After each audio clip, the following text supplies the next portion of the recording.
tendría como 3 años aproximadamente, entre 70 y 71.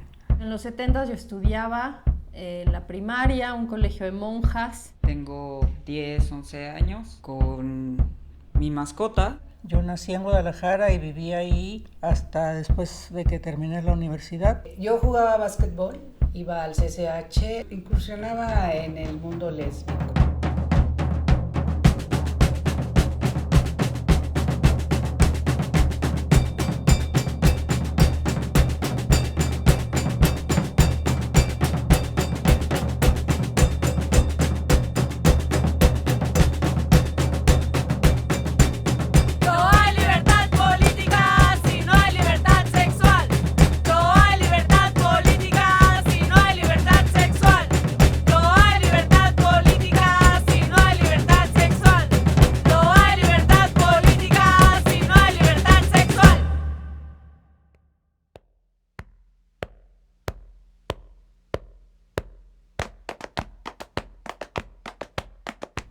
México en ese momento tiene de presidente Echeverría.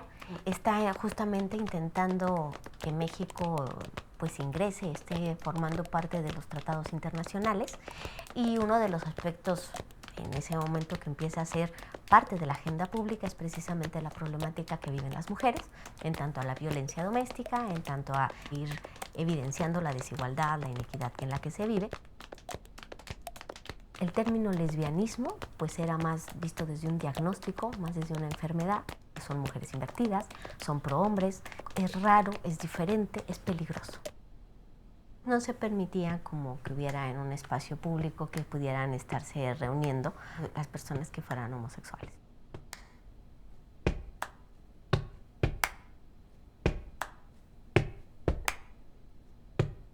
Nancy Cárdenas, que pertenecía al Frente de Liberación Homosexual, decide ir a poner la opinión al respecto en una televisora mexicana a 24 horas, que era un noticiario, y que se presenta como homosexual. Los argumentos y las ideas que va a ir presentando pues tienen que ver con un decir por qué la homosexualidad no es una normalidad, porque no es una enfermedad.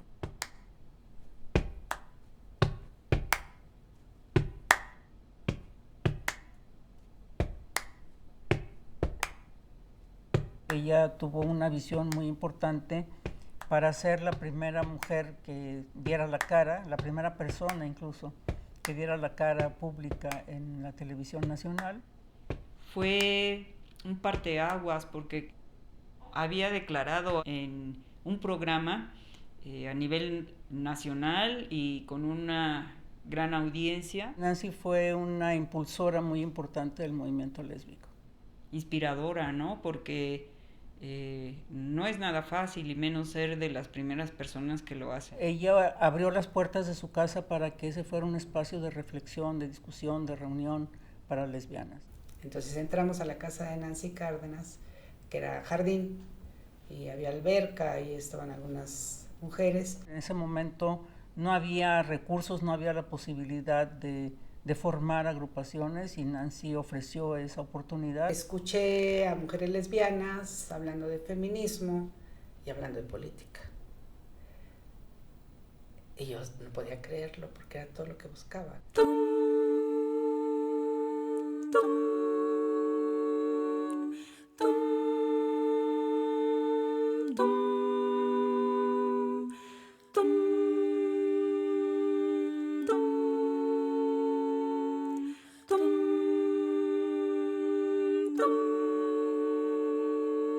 Entonces, en 1975 es la primera conferencia y México es sede. Incursiona en algo en lo que verdaderamente era muy novedoso y poco bien recibido.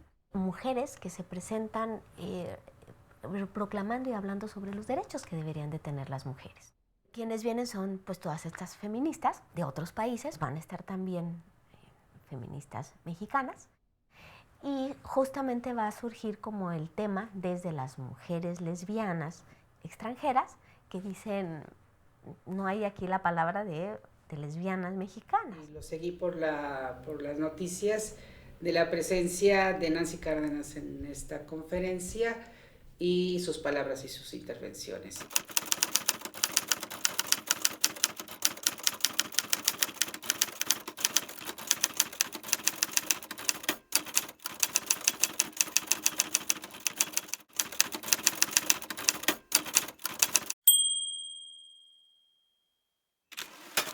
primera vez a micrófono abierto en una conferencia internacional de las mujeres, Nancy Cárdenas había hablado a favor de las mujeres lesbianas. Es una lectura pública de una carta escrita donde lo que se está expresando es, pues todavía en México hay como una gran represión, en México no es tan fácil. Para el movimiento feminista fue un momento muy importante que dio impulso a la discusión y a develar cuál era la condición de las mujeres acá en México.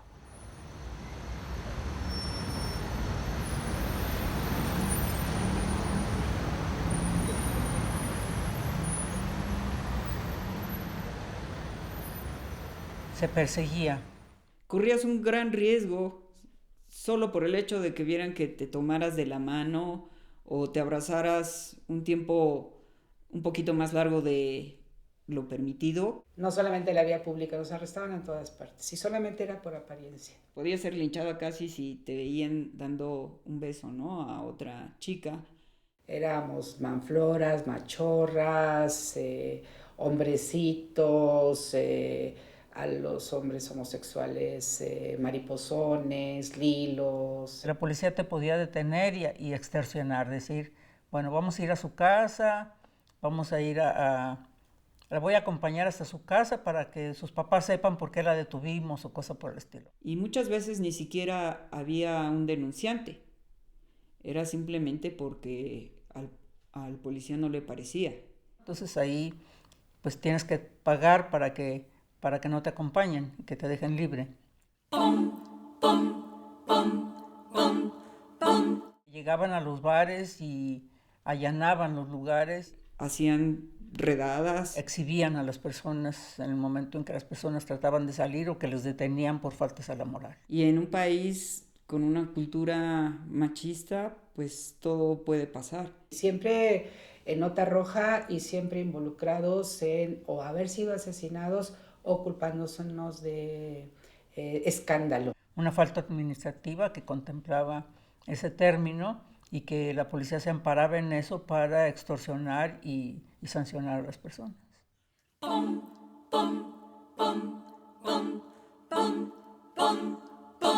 Lo primero era eso, ¿no?, que no hubiera tanta agresión, discriminación. En este tiempo, en el feminismo, se empezaron a hacer grupos de mujeres que empiezan a ir planteándose qué es lo que pasa, a ir entendiendo que eso que le pasa a cada quien o a muchas de ellas, pues no es algo ajeno, no es algo tan íntimo y tan privado que solamente tiene que ver con su familia. Entonces, el primer grupo que se conforma desde esos espacios feministas en México es el grupo Lesbos, preguntándose por qué es diferente ser homosexual o decirse homosexual que lesbiana. Jean María está en el Simposio Centroamericano, presenta una ponencia que discute precisamente el lesbianismo como una acción política. Eran grupos muy disruptivos, ¿no?, que confrontaban a la sociedad de manera frontal y muy fuerte. Oikabet, marxista-leninista. Lambda era socialista, trotskista y muy cercano al feminismo. El FAR es solamente de liberación homosexual. Grupos importantes, fundadores, le llaman, del movimiento LGBT. Nosotras íbamos a lo que se consolidaba como movimiento feminista en aquel entonces, era el FENALIDEM, el Frente Nacional por Derechos y Liberación de las Mujeres. El movimiento feminista, de los puntos importantes que pone es el cuerpo y la sexualidad. Una de las diferencias posteriores era que nosotras preferíamos ideológicamente identificarnos como feministas más que como marxistas-leninistas. Pero pues ese era el origen de la agrupación. En Cuba, como en todos los países socialistas, la homosexualidad era vista como la escoria del capitalismo. Supimos de nuestro compromiso para apoyar a las poblaciones de Cuba. Era un movimiento muy vinculado con América Latina. Nos empezamos a manifestar públicamente a favor de que se dejara de reprimir y se hicieron cartas dirigidas a Castro diciendo la razón por la que como movimiento estábamos oponiéndonos a ese maltrato.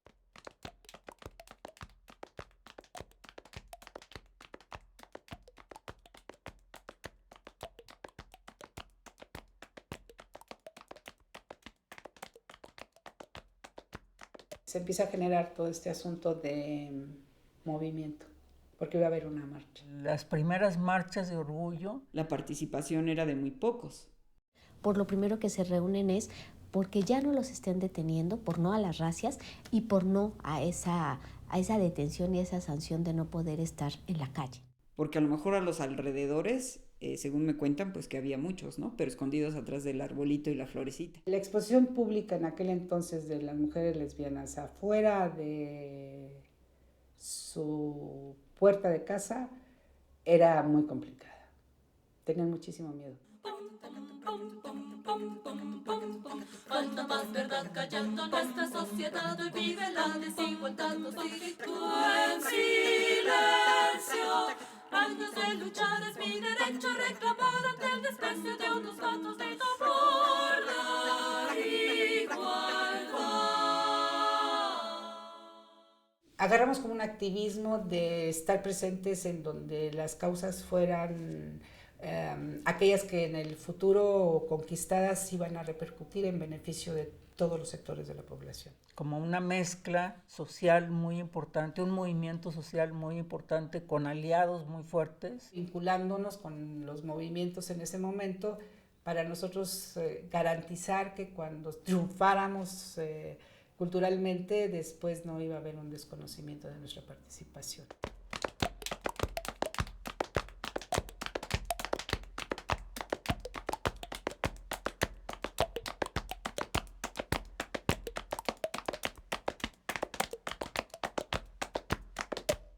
Yo recuerdo el trabajo que se hizo alrededor del terremoto del 85, ¿no? En donde participamos como movimiento feminista. Es que como entramos a trabajar a las 7, ya estábamos trabajando. Cuando tembló, todas corrimos hacia atrás y logramos salvarnos como 53 y las demás quedaron en las escaleras porque le cerraron la puerta y ya no pudieron entrar. Un grupo que era de acción sindical, Mujeres en Acción Sindical, fue el que supe que estaban trabajando con las costureras y entonces empezamos a ir hacia San Antonio Abad. Que todas siempre estamos unidas. Si se va a hacer un sindicato sería maravilloso, maravilloso para todas, porque sería uno solo para todas las empresas. Y ahí teníamos un vínculo muy fuerte, pero que éramos juntas lesbianas y feministas, no había una distinción clara para mí en ese momento. Que así como los edificios han caído, que así como nuestras compañeras perecieron, así debe también perecer nuestro miedo, nuestro temor, nuestra humillación. Que así también nosotros ahora recordemos que somos un pueblo, que somos una gente, que necesitamos reivindicación y que necesitamos también una unión fuerte, una unión que defienda los derechos. En los 80 se sumó otro problema, un estigma, el de que las personas homosexuales éramos responsables del SIDA. ¿Así? ¿SIDA? ¿Así? No da. No da. No. Algunas discotecas en las que nadie quería ni tocar el vaso porque todavía no se sabía de qué manera se transmitía. ¿Así? No da. No da. No. Y la cerveza que no la destaparan, que llegara con todo y tapa y cada quien se la quitaba. Y en los vasos que cada quien llevaba, nadie quería ir a los baños. Estaba muy paranoica la situación. Y por otro lado también es un momento en el que las redes que ya habían conformado las lesbianas, en hacer otros grupos y en hacer contactos con grupos que ya van creciendo, ¿no? Desde una manera nacional, empiezan a ir teniendo reuniones en las que van discutiendo y planteando al respecto, ¿no? Entonces son los encuentros nacionales feministas. A finales del 87, cuando se organiza el primer encuentro feminista en México, es que hay como una reagrupación de las lesbianas que ya habían estado trabajando juntas desde finales de los 70. El que se nos haya presentado la oportunidad de un encuentro lésbico antes del feminista, pues para nosotros era todo un evento.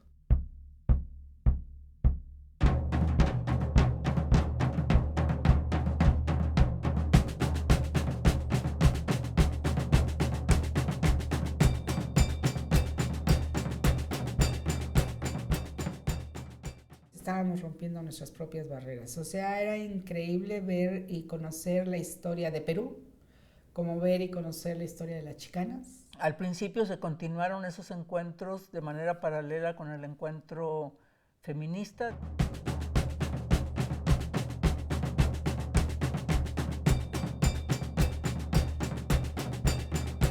Seguimos durante un tiempo como Oikabet, hasta que hubo una propuesta nuevamente de compañeras que viajan al extranjero. Varias de ellas que estaban en Oikabet y que tenían esta idea desde el arte, desde otras propuestas que pudieran hacer, ¿no?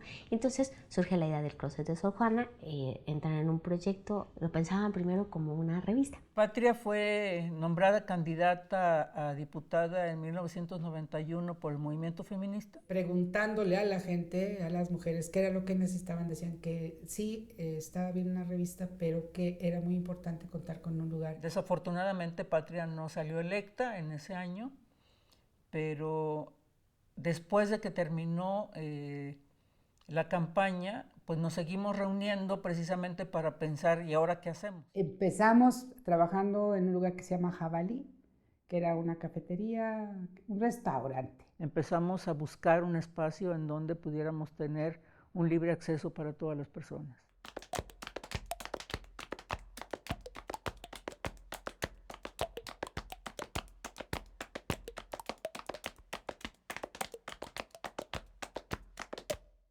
Conocí a la mayoría de las mujeres que nos invitaron a participar en el closet y pues como todo ese grupo que fue muy padre en el 91. Nos registramos como asociación civil. Porque no había ninguna otra organización de lesbianas en la Ciudad de México y porque no había ningún espacio abierto en donde la gente pudiera llegar el día que quisiera. Y después cuando ya existía el espacio pues era algo muy grato, ¿no?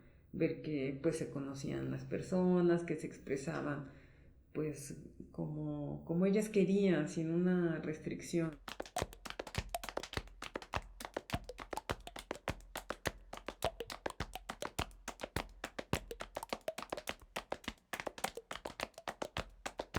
Invitaron a Patria a dar una entrevista sobre el closet en un programa de televisión. Y en ese programa de televisión ella dio algunos datos de contacto, ¿no? Teléfono y el lugar donde estábamos. Para que diéramos referencias de dónde se encontraba este centro de mujeres, de lesbianas. Y entonces, desde que Patria estaba dando el teléfono, ¿no? El número telefónico, empezó a sonar y empezaron a entrar llamadas de mujeres que decían, es que yo he tenido este sentimiento, pero no sé a dónde ir y demás. O sea, era un desborde de mujeres que necesitaban expresarse de alguna manera.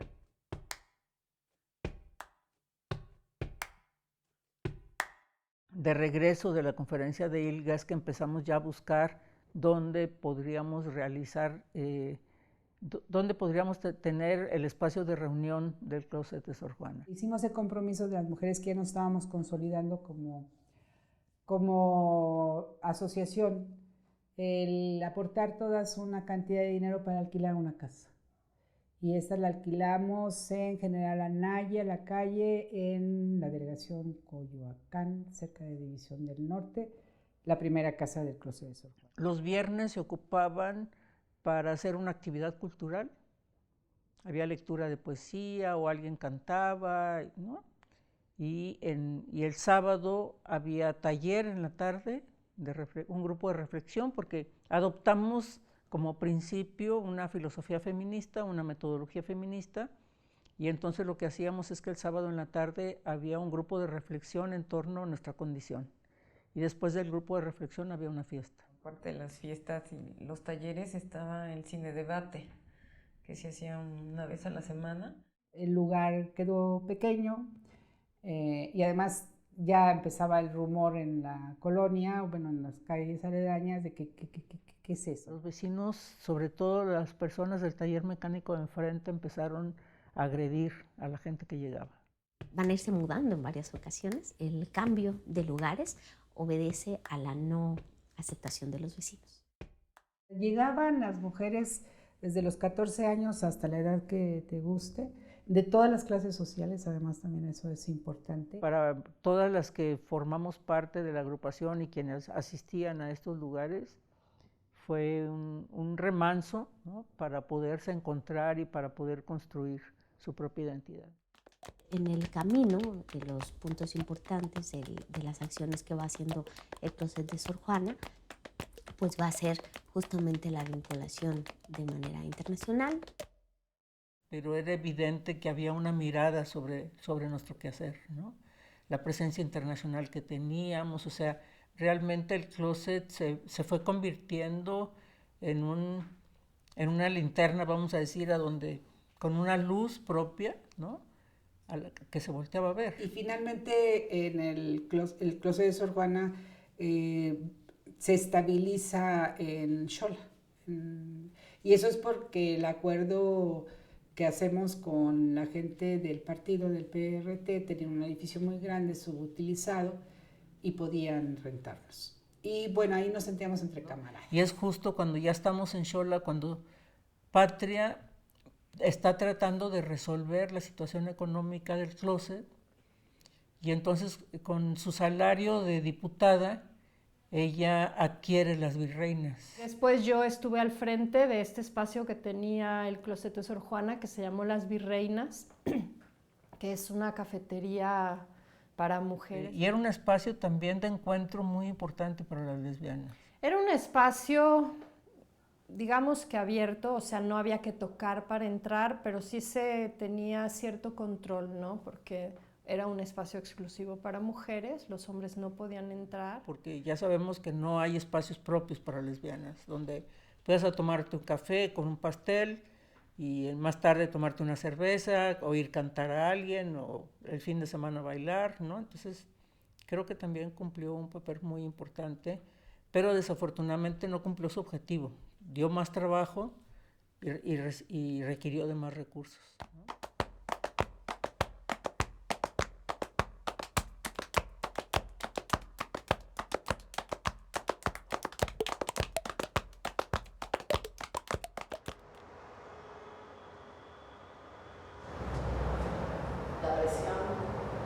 Mira, para mí es una experiencia nueva, yo nunca había tocado nada, musicalmente hablando, y pues sí me ha gustado mucho la propuesta, la cuestión de que sea una expresión de nosotras las lesbianas. Estaba Silvia Palumbo, que es una mujer argentina, lesbiana, feminista, activista, que tenía una lesbian banda en Argentina, y entonces a Gloria le fascinó el proyecto. Y bueno, compró tambores allá, se los trajo a México y trajo a Silvia Palumbo por un mes para que pues formara aquí una lesbian banda.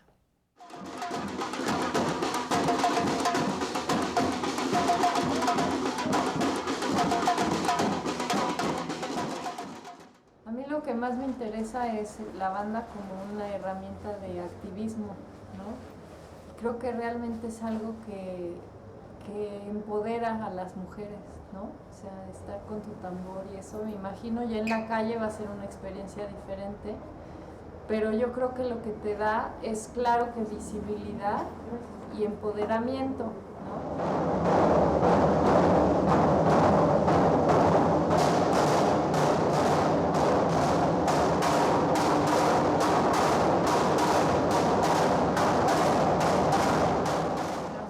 Que yo he ido con la Lesbian Banda en la Marcha del Orgullo, es algo que cohesiona mucho a las lesbianas, o sea, realmente hace que haya como un contingente, que haya como una cohesión, y me parece que es muy interesante porque siento que a veces nos desarticulamos, que estamos todas ahí, pero cada quien por su lado, ¿no? Banquetera, únete, banquetera, únete, banquetera, únete. Patria todavía, después de que fue diputada, se quedó al frente del closet mucho tiempo. Y fue hasta algún momento en que ella dijo, no puedo más, ¿no? La carga es demasiado pesada y que nos dejó. Dijo, denme chance, necesito descansar. Y cerramos el closet de Sor Juana y se guardó el archivo. Y se guardó todo lo que había en oficina, muebles, todo. Hasta que ya finalmente lo retoman las jóvenes, nueva generación. Cuando yo me integro al closet, empiezo a asistir a distintos espacios de participación. Todo el mundo conocía el closet de Sor Juana. En los espacios en los cuales estaba participando tenían que ver con incidencia en la política tanto local como a nivel nacional. Y una de las cosas que había reflexionado con algunas de las fundadoras, esto de la necesidad de trabajar por la implementación de instrumentos y compromisos que México tenía a partir de los 90s con las mujeres y con las poblaciones LGBTI. En mi paso por la Facultad de Psicología me interesé mucho en asuntos relacionados a la sexualidad y me especialicé como educadora sexual. Pues el closet tuvo un proyecto de VIH, VPH y lesbianas y bisexuales. Y el closet se acercó y me dijo, oye, vente, ¿no? Tenemos este proyecto que el objetivo básicamente era hacer una campaña grande y capacitar a activistas de la zona centro sobre temas de sexualidad, prevención, salud sexual para lesbianas y bisexuales. Entonces, como era muy mi tema y estaba muy involucrada, pues dije, claro que sí. Me emocioné mucho y pues así fue como me integré al closet. Bueno, yo estoy en el área de investigación y estoy en la investigación que estamos haciendo, por ejemplo, con instituciones sobre cuáles son las acciones que han emprendido para garantizar los derechos de las personas LGBTI. Estoy también en el proyecto de investigación sobre salud sexual y además estoy en espacios de incidencia. Los programas del closet de Sor Juana responden a nuestros objetivos súper estratégicos, que es la participación política, los derechos económicos, sociales y culturales y activismo feminista. Participación política de las lesbianas defensoras es el Comal de Incidencia, que justo es un espacio de encuentro para el fortalecimiento de lesbianas feministas organizadas que hagan trabajo por la defensa de los derechos de las lesbianas. Dentro de los derechos económicos, sociales, culturales de lesbianas y mujeres bisexuales tenemos el trabajo de Derecho a la Salud, Derecho de Todas, que ha sido una investigación que está relacionada a las determinantes sociales que vulneran el ejercicio del derecho a la salud de lesbianas y mujeres bisexuales. Libros y tijeras lesbianas en la escuela, que es sobre derecho a la educación. De Manos a la Obra, lesbianas trabajando. Sobre el derecho al trabajo y los derechos laborales. Y finalmente en activismo feminista, hemos estado trabajando a lo largo de varios años con Transmisión Vocal. Es un coro que se dedica a la promoción de los derechos de las mujeres lesbianas, bisexuales y trans.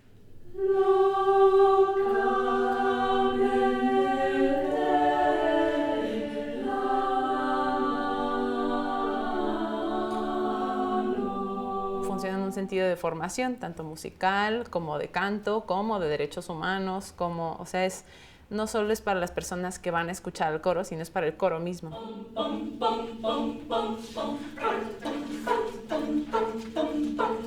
Falta más verdad callando nuestra sociedad, hoy vive la desigualdad, no sigue en silencio. Años de luchar es mi derecho, reclamar ante el espacio de los cuantos votos por la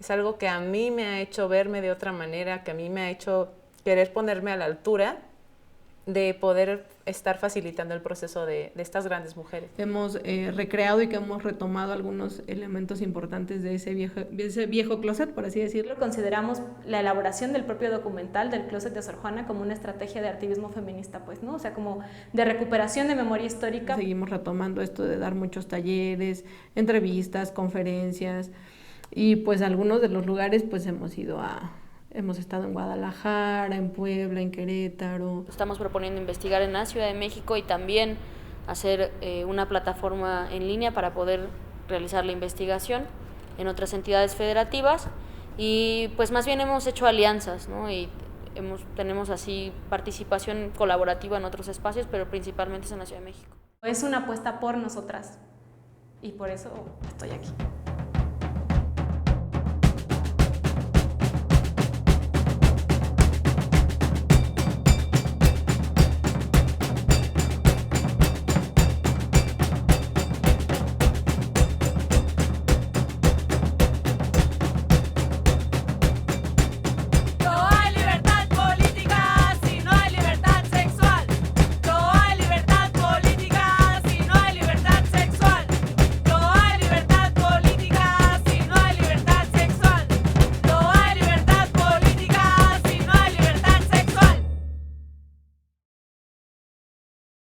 Bueno, para mí ser lesbiana es ser yo, es ser la mujer que soy. Ser lesbiana puede tener un contexto sociopolítico o puede tener un contexto individual y ambas posiciones son absolutamente respetables. Es parte de mí que llevo con mucho orgullo. Para mí ser lesbiana es ser valiente. El colocarme como lesbiana hace reconocer que existen alternativas de vida más allá de las que el sistema sexo-género nos está exigiendo. Ser lesbiana es un potencial transformador de la sociedad. Creo que las lesbianas atacamos a la lesbofobia, a la misoginia del mundo. Ser lesbiana me permitió ser feminista. Es hacer política, ¿no? Y hacer política desde el deseo por una misma, ¿no? Desde el deseo por las otras y desde el deseo por transformar el mundo. ¿Qué puede ser más transformador en un mundo que rechaza a las mujeres y que las asesina que amar a otras mujeres, ¿no? Que querer a las mujeres, que hacer alianza con las mujeres, con las lesbianas y entre las lesbianas? Ser libre es ser poderosa, es haberme enfrentado a todo un sistema de pensamiento y de valores, es ser lesbiana para mí es un logro, es un triunfo, es un orgullo y es una forma de vida, es todo.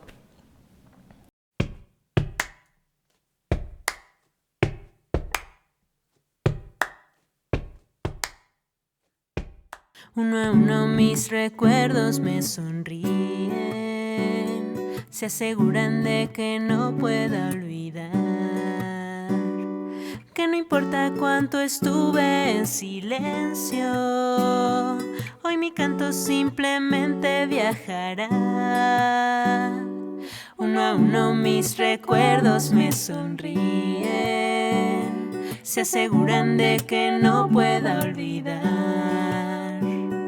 que no importa cuánto estuve en silencio, hoy mi canto simplemente viajará. Y es así, ya no queda tiempo para decir no. No me rendiría ahora, no después de todo lo que ya pasó. Todo lo que ya pasó. Cada vez que tuve la mente nublada, me orillaba a crecer un poco más. Cada una de las miradas confundidas me enseñaban a atreverme a caminar. Y es así, ya no queda tiempo para decir no. No me rendiría ahora, no después de todo lo que ya pasó. Todo lo que ya pasó.